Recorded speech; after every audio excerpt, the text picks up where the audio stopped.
When I was a teenager, I was very shy. I felt really nervous around people and sometimes thought I might have been on the autism spectrum. I was into nerdy things like reading books and playing video games all the time. It didn't help that I didn't have any brothers or sisters. My mom and dad would always tell me to go outside and play sports or make friends, but I always felt best when I was by myself. We live on the edge of a big city, and our town was still growing at the time. So many of the houses were built to spec, not like the suburbs, where the houses look identical. Our closest neighbor was about 200 yards from our house. We live in a big 5-bedroom house with a huge yard. My mom and dad were tenured professors at the big university in the city. They would leave home at 6 in the morning and come back when it was getting dark outside. Because we live in a somewhat countryside with dirt road, I had to walk about half a mile to catch the school bus at 7:30 in the morning. One day, after the school bus dropped me off and I was walking towards my home,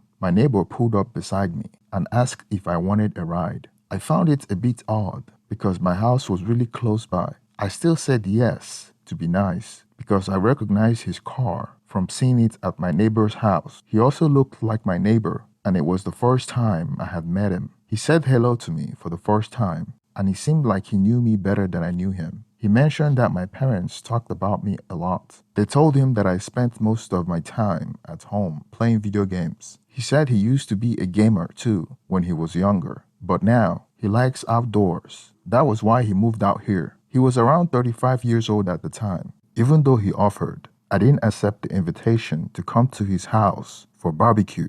I like being by myself, spending time alone, and playing video games with my virtual friends online. After a while, my neighbor started coming back from work. When my boss would drop me off, he would give me a ride to my house. I mostly stayed quiet while he chatted and chatted. I was like a listener who never said much because I was really shy. He shared a lot with me. He told me about his wife, his job, his son, his friends, his best friend named Marcus, where he grew up, and almost everything about him. He said he often dreamt about living in a quiet countryside where there is less noise. He also mentioned how much he likes his yard and having barbecues and drinking beers. I used to believe that the main reason he gave me rides was to have someone to talk to, since he was really outgoing. Then, about a year later, when I was around 14, my dad bought me a really fancy night vision telescope as a Christmas gift. It cost about $5,000. We got it because where we live,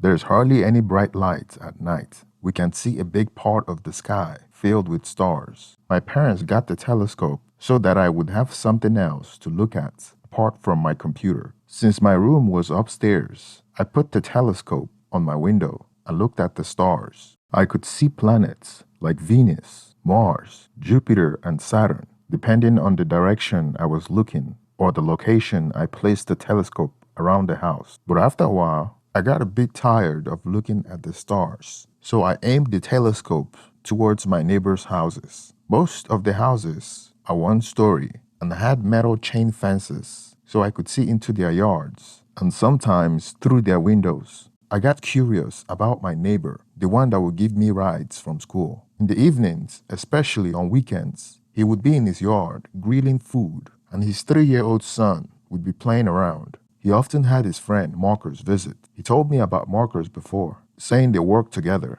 and liked hanging out on weekends. With my night vision telescope, even though they were quite far away, I could adjust the telescope to see tiny details on their faces in the darkness. On a Sunday evening, I used my telescope and saw my neighbor hanging out with his friend Marcus. Marcus was drinking, and my neighbor's wife was there too, with their son playing around in the quiet night. At first, I thought it was the same as every other weekend and was about to return to my computer. But then, I saw something that made me very interested. I noticed that Marcus grabs my neighbor's wife's breast whenever he's not watching. It confused me for a moment because I didn't get what was happening and why Marcus was doing that when my neighbor wasn't looking. She tried to knock his hand off, but didn't attempt to move away. What surprised me was that he was doing this in front of their 3-year-old son. At that time, I was 14 years old, and I knew what infidelity meant. Even though I was still a virgin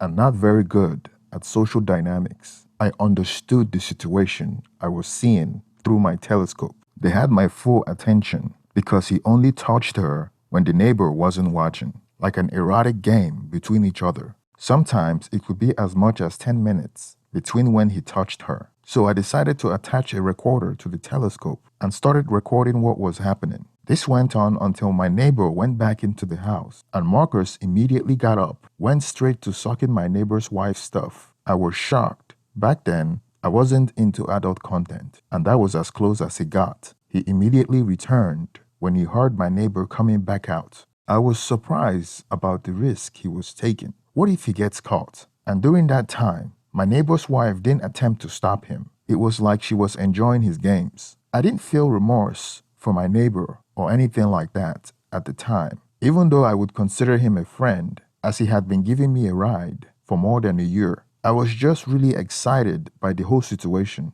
Then when it got really dark and they were done for the night, they were all heading back into the house. My neighbor was walking in front, carrying his son. Marcus and the neighbor's wife were behind the neighbor. Marcus had his hand under the neighbor's wife's dress as they walked. It was quite dark outside and only a little bit of moonlight, so it would have been hard for someone close to them to see what they were up to. I couldn't believe that he had his hand under the neighbor's wife's dress when he was so close to the neighbor. I didn't find the behavior disgusting back then. I actually found it kind of exciting. It wasn't until the next week, probably on a Wednesday, that the neighbor gave me a ride again. He was talking about how much fun he had over the past weekend, not knowing that his friend had been touching his wife intimately. I felt sorry for him and fought the temptation to tell him the truth. After I went back home, I remember feeling bad for feeling excited why my neighbor was being betrayed by his best friend's action.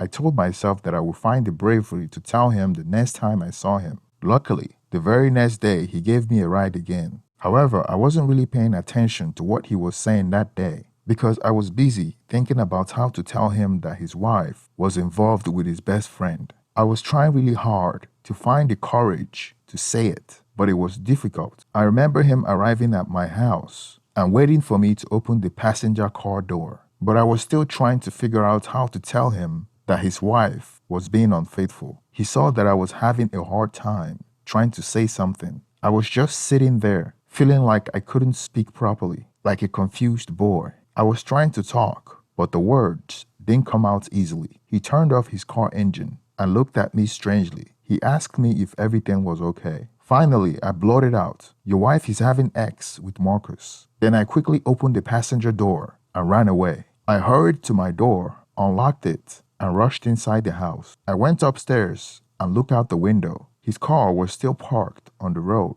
where he dropped me off. It took him about 3 more minutes before he drove away. When I think back to that time, I can now laugh at how much anxiety I had. I was really nervous around people. I didn't make eye contact, which is probably why other kids found me awkward, and I was picked on a lot. I even thought I might have autism, but I eventually learned that I didn't. The next day, I was really hoping I wouldn't see the neighbor when the school bus dropped me at my drop-off location, but I realized I was in trouble when I saw his car waiting for me. It was the first time he had waited like that. I tried to walk away, but he called out to me. I got into his car and stared straight at the dashboard. He began talking about what I had told him the day before when I blurted out about his wife and Marcus. He said he had been thinking about it since I left, and he had a feeling that something might be going on between his wife and Marcus. He was wondering how I knew about it. He already knew I was a bit different from other kids, and I could tell from our conversation that he thought I might have some kind of special ability, like being psychic. I started to explain to him how my dad had gotten me a telescope. His house was within view, and I saw his family,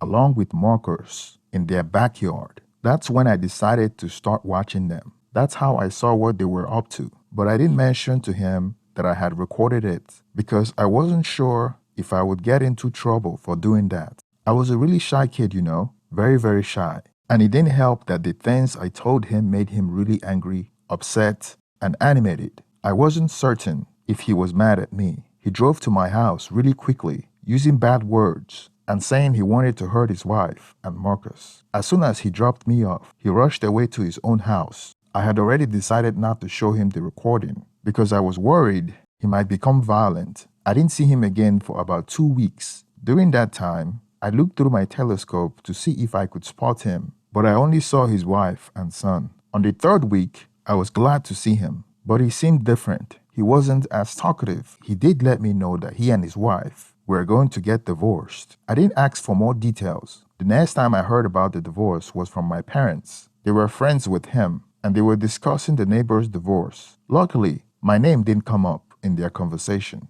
I never saw the neighbor again, and they moved away from the house. Now, after 11 years, I am a more outgoing person, and I have a good number of friends, real friends. I looked up the neighbor's Facebook page, and I saw that he had remarried someone else and started a new family. I used to think about sending him the recordings, but I always convinced myself not to. It might bring back old painful memories, and I am not sure if it would be helpful. And I am not even sure if it's allowed by the law. Thank you for making it to the end of this video. Please support the channel by hitting the thumbs up for the algorithm. Please subscribe if you haven't already. And let's get some reaction on the comment section. Thank you and have a wonderful day.